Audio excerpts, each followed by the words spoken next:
I love that, by the way. The microphone. That's but that's a super cool screen. It kind of is. That microphone is sexy. It is a very sexy microphone. I like Wish it. I could be with that microphone. Gross. All right. Here we are. Episode 2, chapter 2. What do you have to say? Well, chapter 2, but chapter 1 for you. Chapter 1. It actually wasn't quite chapter 1, but it's the one I'm going to start with. Well, yeah, no, it's okay. Yeah. Yeah, so we should probably just reiterate for anyone listening that we go by pseudonyms because we don't really want people to know who we are or where we live. So or reveal anyone else's identity. That's not fair. Right. I think to the best of our ability, we'll keep them secret. But, I go by Pork Chop, you go by Stinky Feet. Sure do. And there is a story behind those names, and it doesn't necessarily mean I look like a pork chop or you have stinky feet, but I do. Well, I don't look like a pork chop. You do not. But, anything we say here is our memories, are the way we've interpreted the way things went down. There's probably an entirely other side to the story, which you're not hearing. Yep. And we acknowledge that. We're not oblivious to the fact that we're pretty egotistical. Or that we have, like you said, interpreted the story and we remember things and have imprinted the story into our memory the way we perceived it. Right. This is our version and only our version of the experience. And not necessarily the truth. Not necessarily the truth. And we may be the evildoers. But again, our perspective, so however that goes. So yes, with a grain of salt. I'm in the hot seat tonight. It feels so much more comfortable right now for me. Well, I appreciate that. So you tell me where we start. Okay. Well, you've chosen a chapter. I have. We'll call her. You used Mr. C last episode. Mm-hmm. This should be a Mrs. or Miss C, but I'm not going to call her that because it'll be too confusing. Okay. So her name was sort of interesting, so I'm just going to call her Miss A. Okay. No one's going to know who she is, Miss A. Miss Anonymous. Miss Anonymous. Okay. No, that's okay. I like that. That's fair. And where do you want me to start with this story? The name has no relevance. No relevance to the story. That's true. What I can say is, I don't remember what year it was, but I was brilliant. I got separated from my ex-wife in 2019. Mm-hmm. Clearly seeing that right around the corner was COVID. And so for most of my very early, later life dating career, it started during COVID, which is very challenging. Okay, so correct me if I'm wrong. Miss A, you met online. I met online. Right. I want to say I met her on Bumble. Okay. And we can talk about dating apps. I feel like I'm like an expert now. That's another chapter. But that's a different chapter. Okay, but Bumble's not bad. Yeah. I tend to find there's quality people there. So you met her online. Met her through Bumble. Started chatting. And look, some of this is fuzzy. Like I don't remember everything, but I do remember, the way it typically goes is you both like each other and then you happen to both be sitting on your couch at the same time and you just start yapping. Right. If I recall, Bumble, you can share pictures. If not, at the very least, we traded numbers and started sharing a couple photos. Not salacious in any way, but just making sure we were who we said we were. I remember she had so her first 2 photos were like her on a couch with a little puffy little white dog. Mm. And she looked through her photos very, very attractive. Right. I've since learned there's certain techniques that I now employ, but that women were employing that make them look a little better than maybe... You've taken on our secrets. Okay. Well, I don't use filters or anything ever, but even angles, there's certain ways you can take photos that just are more flattering, right? That's true. So, to start things off, what I'd say is things were a little bit more flattering. And so good old Pork Chop here was immediately enamored. Let's just say enamored, though, because this was the one of whatever, initially separated out in the dating world, hadn't been single for a very long time. So right. it was not only new and fresh and exciting, but this was just like, oh my God. Right. Yeah. Well, I had the typical guy's idea that I was getting out into the dating world and it was going to be awesome. and things were going to be so good, and I was going to get so much amazing sex. And you were going to get your pick of the litter, and you were going to get to choose whoever you want. Right. Yeah. Right. Way overly cocky based on both my income and my looks, but that was, Both warranted, though. I guess I get that. But at the same time, I guess just those things were definitely things that are things that play in men's favor. But I think just a little naive in the sense of just coming out of very a naive. marriage. Yeah. Very naive. Yeah. So I forget what number she was. Like, she might have been the fourth or fifth woman I actually had a date with coming out of being married. Right. Okay. So there's other dates, there's other stories, which we'll probably get to at some point, but this is the one that stands out. And it stands out for two reasons. One is it was COVID.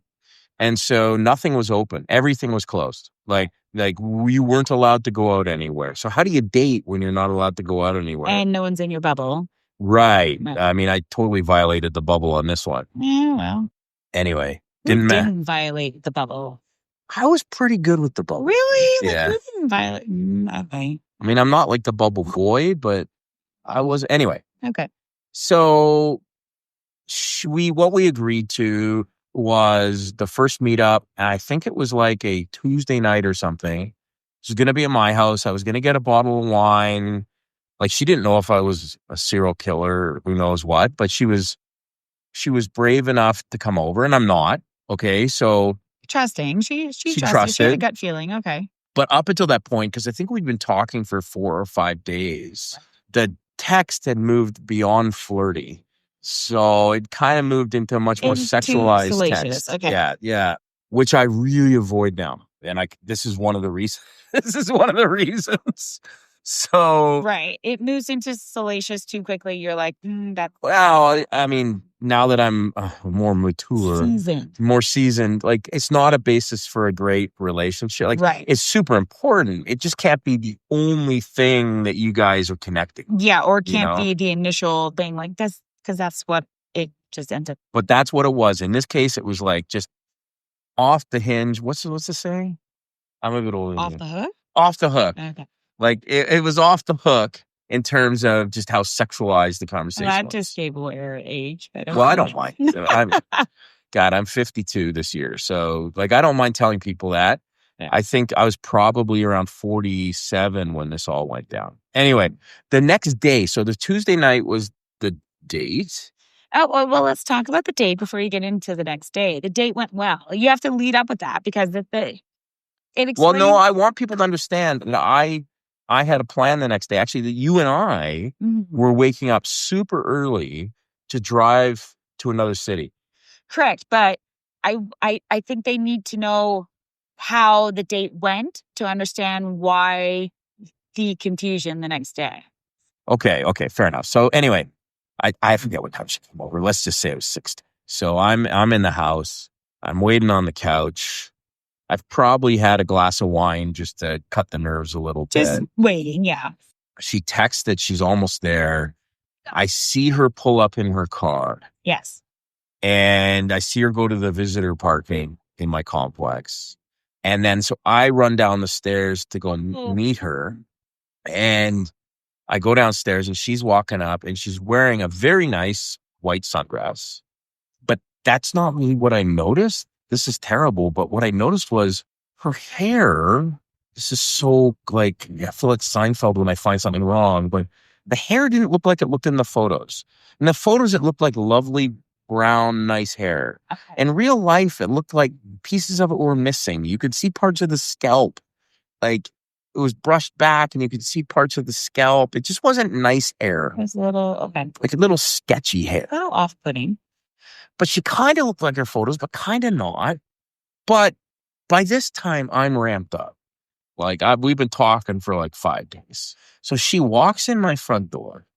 I barely close the door. And she just lifts up her skirt and she's buck naked underneath.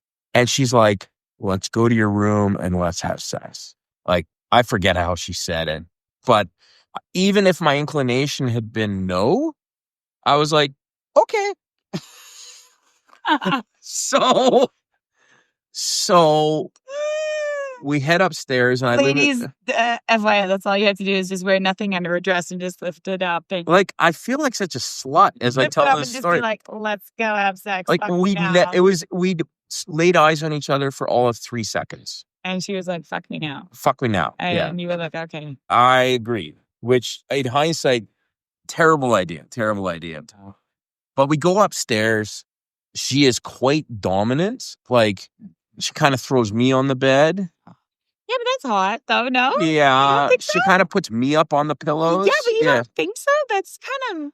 Isn't that like a man's kind of thing? Like, like not always, but no? It's hot. Yeah. It's hot. I just, immediately, and this is my overthinking, I'm like, how many men has she done this with? Am I going to get an STD? What's happening here? Really? Okay, so you weren't overly concerned. She still went through with it. So by that point, what was I going to do? You could have said no, but okay. I could have, but that was okay. So she's throwing you on the bed, putting you up on the pillow, and she just starts like going. She's right. Yeah. Okay. But about halfway through I think it was good. I think both of us, it was a decent session of physical intimacy. Okay. But we had never really talked to each other in real life. And so after that finished, which in my mind, it was an hour. I think she said it was 10 seconds. I don't remember. Interpretation. But after that finished, yeah, we decided that's when we were going to go downstairs and have a bottle of wine. Because, it was like a backwards date almost. It's like, yeah. And so we go downstairs and we're having a bottle of wine. And I'd say the conversation was more awkward than I expected. Nothing terrible, but just it wasn't flowing the way that I'd like it to flow. Not the same sense of humor. I couldn't get over her sketchy hair. Like, I was like, is it extensions? I think it was extensions, really. And like, ladies, don't do extensions. It's just fake. It's just gross. But then, like, if the top of your head doesn't match the rest of your hair, that also is gross. Like, yeah, anyway. So I don't know, spent a couple hours yapping with her and did one of those things because you just fucked. Like, what am I going to say? Well, didn't work out for me. Also, or thank you. Can you leave now? Right. Like, so I was being a gentleman at that point. Right. Failed up until that point, but now I'm being a gentleman. After you fucked your brains out, you failed, okay, but then you redeemed yourself. That's correct. And so, anyway, she finally leaves. I don't know what time, probably like 9 or 10 at night. Like, that's kind of how it went. And you and I needed to be up at like 5 the next morning because we were driving to another city where my parents lived. And so... Oh, right. We were hitting the road. That's right. We're hitting the road. Yes. And this is where things become more awkward because I run downstairs at 5 o'clock to grab my keys and my wallet and my suitcase. And you're like, I'm hitting the road. I'm coming to get you. My keys, my house keys and my keys are missing. Where are my keys to my house keys? Normal set of keys I've had. My normal set of keys. Okay. So I'm trying to get out of the house. I can't find my keys. I am searching high and low, like anywhere where I normally... You're like, I left them right here last night. No, it's high and low. And then finally at a certain point, I'm like, I got a city. Correct. And I'm like, I'll get my spare keys. So I grab my spare keys to both my house and my car. I come pick you up and off we go. And we're doing this. It was like a 10-hour drive to this other city. So we're on this long drive and I'm saying, man, I don't know what I did with my keys.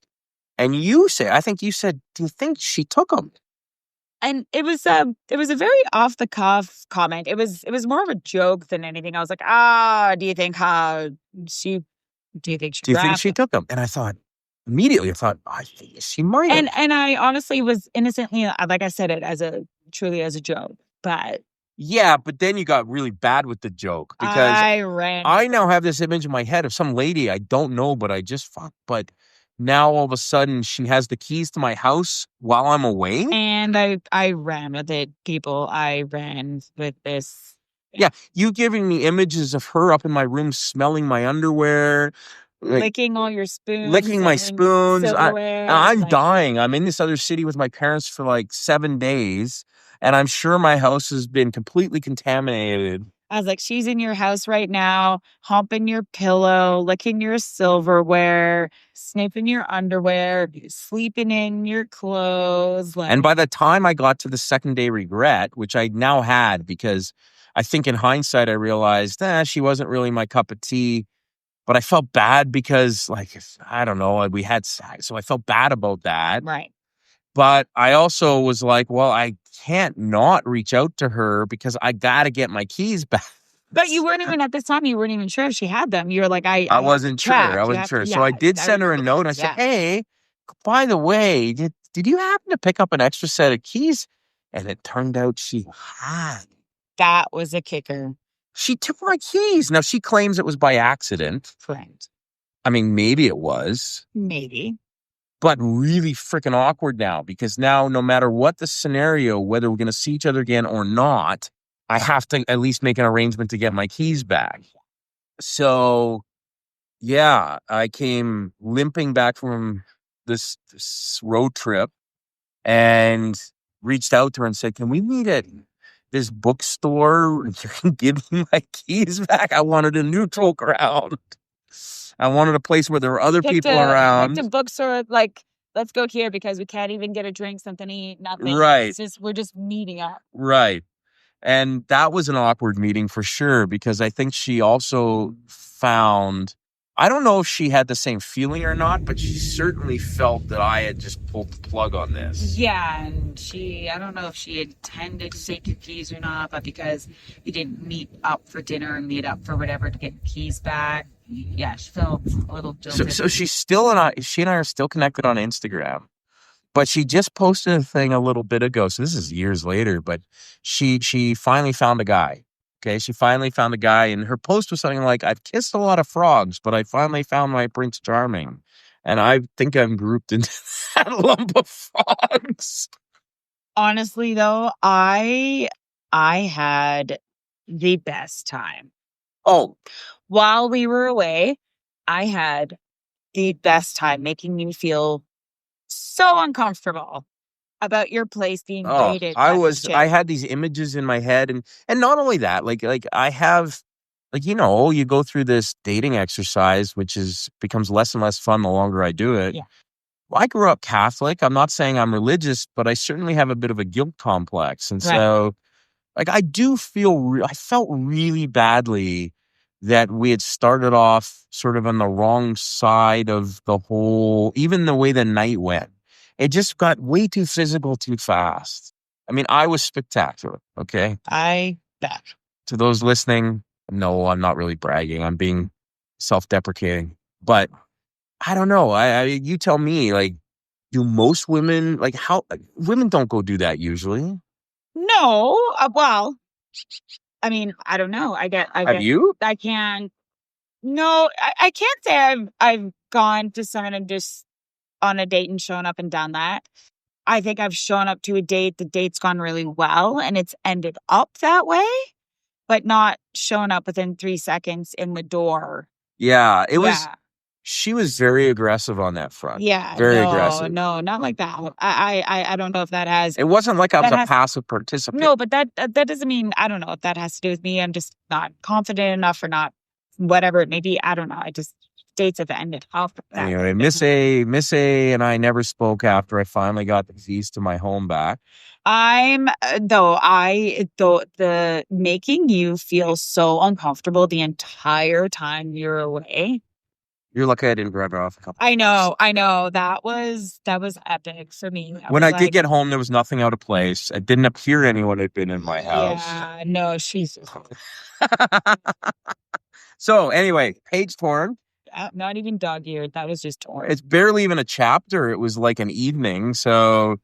No, it's a chapter. You think it's a chapter? Yeah. Yeah, that's definitely a page that I want to tear out for my own moral positioning in life. Like, that just felt really dirty, really dirty.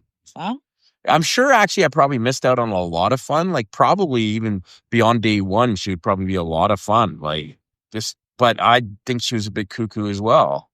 Fair enough. All right. Thanks for letting me tear that page. Chaptering, page torn. Have a great one. Bye.